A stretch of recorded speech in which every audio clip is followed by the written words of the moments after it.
Tonight, the holiday storm threat heading into the weekend. Several tornado watches at this hour. A new state of emergency just declared. The flash flood threat.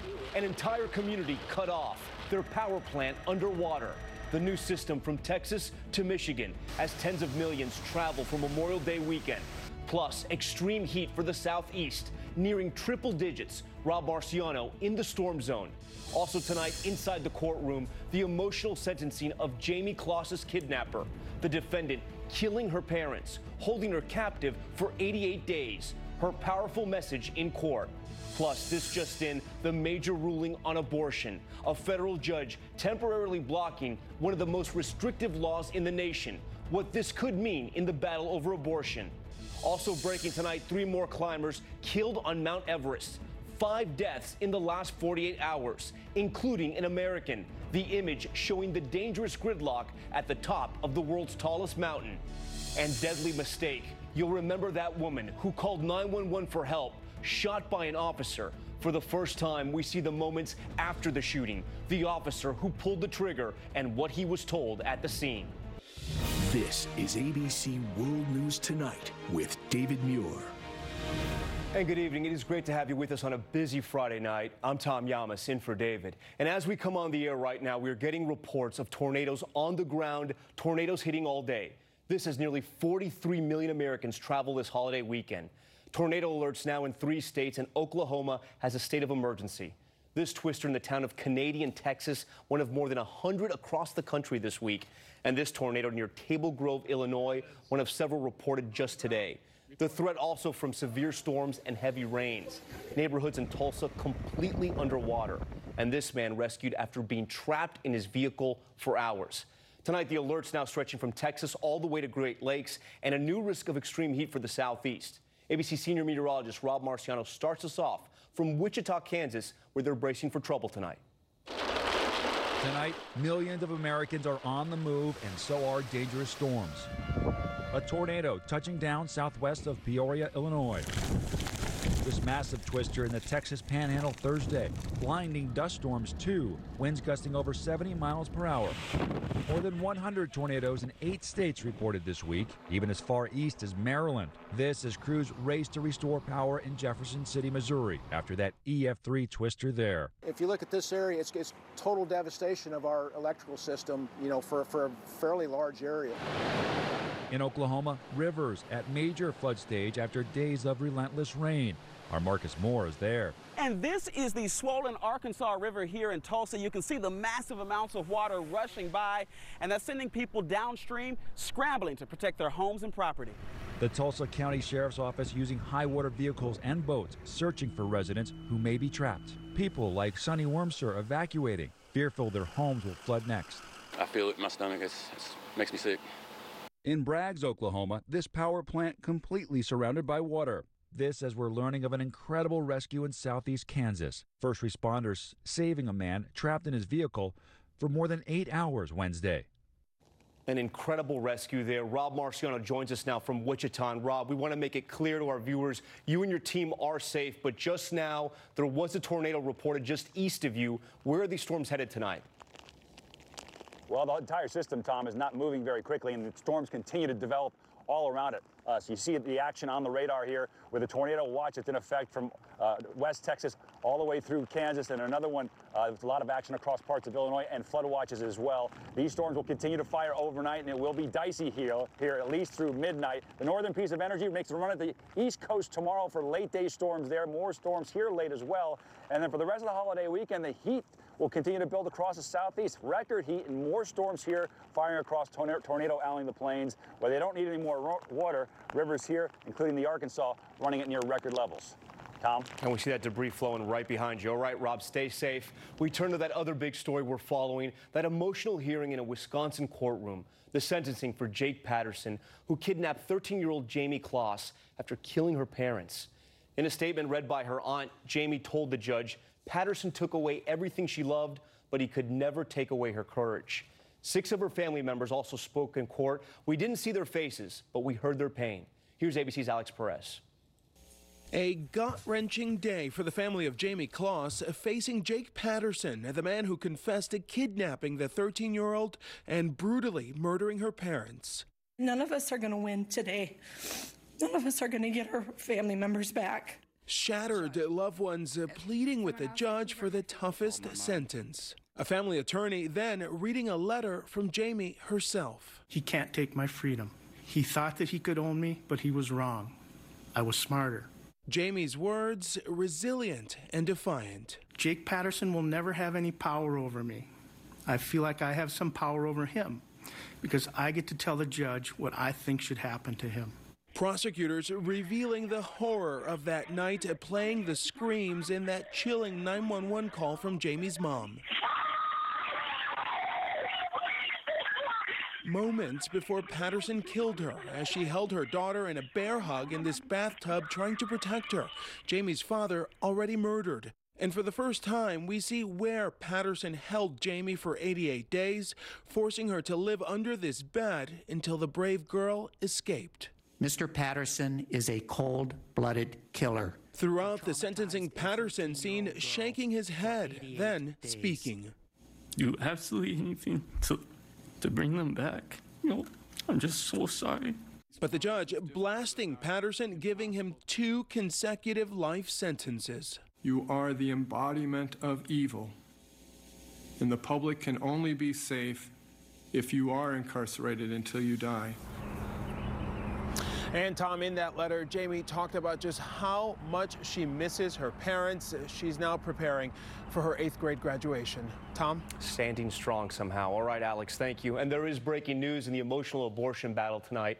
A federal judge has blocked Mississippi's strict new abortion law that bans the procedure after about 6 weeks and makes no exception for rape or incest.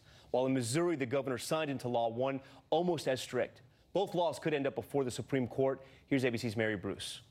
In Mississippi tonight, a law that would make abortions illegal is now on hold. A federal judge ruling that the ban threatens immediate harm to women's rights, especially considering most women do not seek abortion services until after 6 weeks.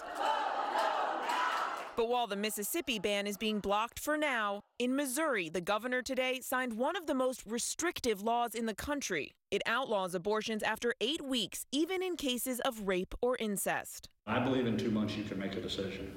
I believe that can be done.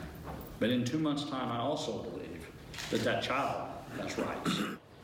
And Mary joins us now. Mary, that Mississippi law on hold tonight, but that ban in Missouri, how soon does that go into effect?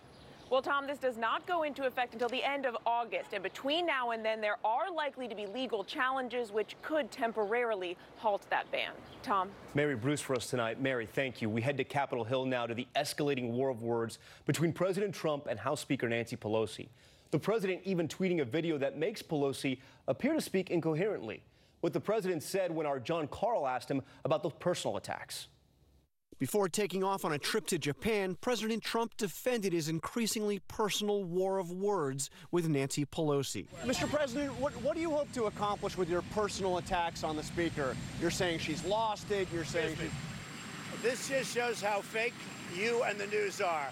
You haven't personally attacked the Speaker? Did you hear what she said about me long before I went after her? Did you hear? Yes, I did. She's attacked you as well, yes. She knows they're not true. She said terrible things, so I just responded in kind. There's no question the Speaker's attacks on the president have become more personal, too. It was her accusation that the president is engaged in a cover-up that prompted him to walk out of their planned White House meeting earlier this week, and Pelosi to then imply the president was out of control. I pray for the President of the United States. I wish that his family or his administration or his staff would have an intervention for the good of the country. The spiral downward continued today. Look, you think Nancy's the same as she was? She's not. Maybe we could all say that. What do you mean by that? I think, frankly, right now we are... I'm only speaking for myself. Took a little longer on the floor. Late last night, the president even tweeted a mashup of clips of a recent Pelosi press conference to give the false impression that she spent the whole thing stammering through her words. And amidst all of this, the president today also insisted that he can still work with Speaker Pelosi. I can work with the Speaker. Sure, I can work with the Speaker. And Jonathan Karl joins us now from the White House tonight. President Trump with another announcement there on the South Lawn, this one concerning troop movements in the Middle East. And John, we're getting some clarity tonight. The president said he has approved an order for 1,500 additional troops to the Middle East for what he called protection. The Pentagon later explained that this modest increase in U.S. troop levels is designed to protect U.S. assets in the region, Tom, from what they see as an increasing threat from Iran. Jonathan Karl for us tonight. John, thank you. Next to a major development in the Russia investigation. President Trump has given Attorney General William Barr sweeping new power to investigate the investigation, calling the Russia probe an attempted coup. I declassified, I guess, potentially millions of pages of documents. I don't know what it is. I have no idea. But I want to be transparent. Our Attorney General is in charge. Let's see what he finds. And now the president and attorney general are being accused by House Intelligence Chairman Adam Schiff of weaponizing law enforcement and classified information against their political enemies. And Democrats still want to hear from Robert Mueller.